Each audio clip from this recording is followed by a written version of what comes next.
জয় হিন্দ, বন্দে মাতরম। বন্ধুরা, অনেক পরীক্ষার্থীরাই তো জিজ্ঞাসা করেন যে ওবিসি সংক্রান্ত কেস হাইকোর্টে আজকে যেটা ছিল সেখানে কি হলো। তা সেই বিষয়ে আমি আপনাদেরকে আজকে এই সময় পত্রিকাতে যে খবরটা প্রকাশিত হয়েছে সেটা একবার জাস্ট দেখিয়ে নিতে চাইবো। এই সময় পত্রিকাতে আজকে এই খবরটা প্রকাশিত হয়েছে, আপনারা একবার দেখে নিন, ঠিক আছে? এটা আজকে এই সময় পত্রিকাতে প্রকাশিত হয়েছে, এই সময়ের অনলাইনে। হ্যাঁ, এটা প্রকাশিত হয়েছে কখন? বিকেল 4:31 প্রকাশিত হয়েছে।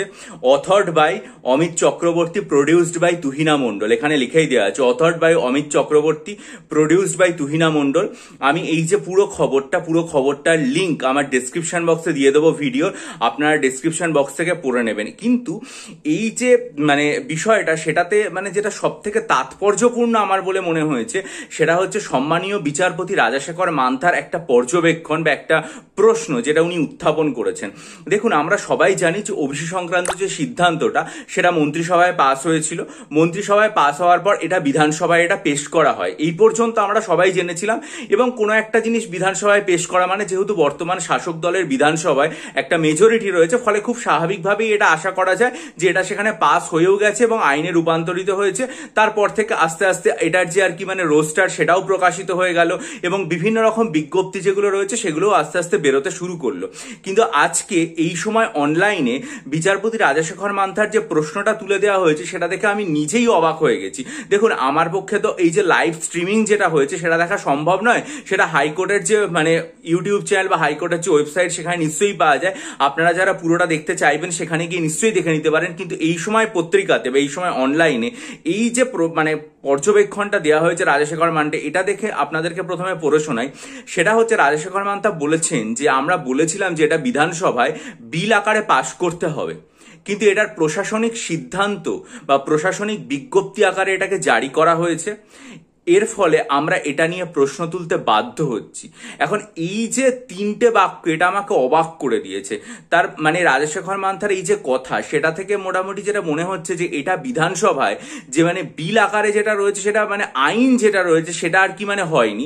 এটা বিধানসভায় তো পেশ হয়েছে, কিন্তু এটা প্রকৃতপক্ষে একটা যে আইনগত প্রশাসনিক যে সিদ্ধান্ত সেই হিসাবেই রয়ে গেছে। এবং যেহেতু এটা সেই হিসাবে রয়ে গেছে, তাই জন্যই হাইকোর্ট এটা নিয়ে প্রশ্ন তুলছে। এখন আজকে এই বিষয়টাতে শুনানি ছিল, কিন্তু সেই শুনানিটা এখনো পর্যন্ত শেষ হয়নি। সেটা আগামীকাল হবে এবং আগামীকাল এই যে সার্ভেটা রয়েছে এবং সেটা নিয়ে কি কি হয়, ঠিক আছে, সেটাতে কিভাবে সার্ভে হয়েছে না হয়েছে, পুরো বিষয় যেগুলো রয়েছে সেগুলো নিয়ে কালকে সম্পূর্ণ আপডেট পাওয়া যাবে। তাই কালকে আমার চ্যানেলে নিশ্চয়ই যখন বিস্তারিতভাবে এটা জানতে পারা যাবে তখন এটা জানাবো আপনাদের কাছে। তার জন্য আপনারা চ্যানেলটা সাবস্ক্রাইব করুন, বেল আইকন প্রেস করে দিন এবং যারা মনে করবেন যেটা খুব গুরুত্বপূর্ণ ব্যাপার তারা প্রত্যেকের ডেসক্রিপশন বক্সে গিয়ে লিঙ্কটা ক্লিক করে পড়ে নেবেন। তবে সত্যি আমার এটাতে আর কি খুব অবাক লাগলো রাজাশেখর মান্থার এই যে কথাটা প্রকাশিত হয়েছে এই সময় অনলাইনে, যে আমরা বিধানসভায় বিল আকারে এটাকে পাশ করাতে বলেছিলাম, কিন্তু এটার শুধু প্রশাসনিক বিজ্ঞপ্তি জারি করা হয়েছে এবং এই যে সিদ্ধান্ত জারি করা সেটা নিয়ে প্রশ্ন আমরা তুলছি, এই কথাটা বলা হয়েছে এখানে। এটা আমার কাছে পুরোপুরি একটা ধোঁয়াশা। আমি ভেবেছিলাম যে এটা আইন হয়ে গেছে, কিন্তু এই যে রিপোর্টটা সেটা পরে মনে হচ্ছে যে আইন হয়নি।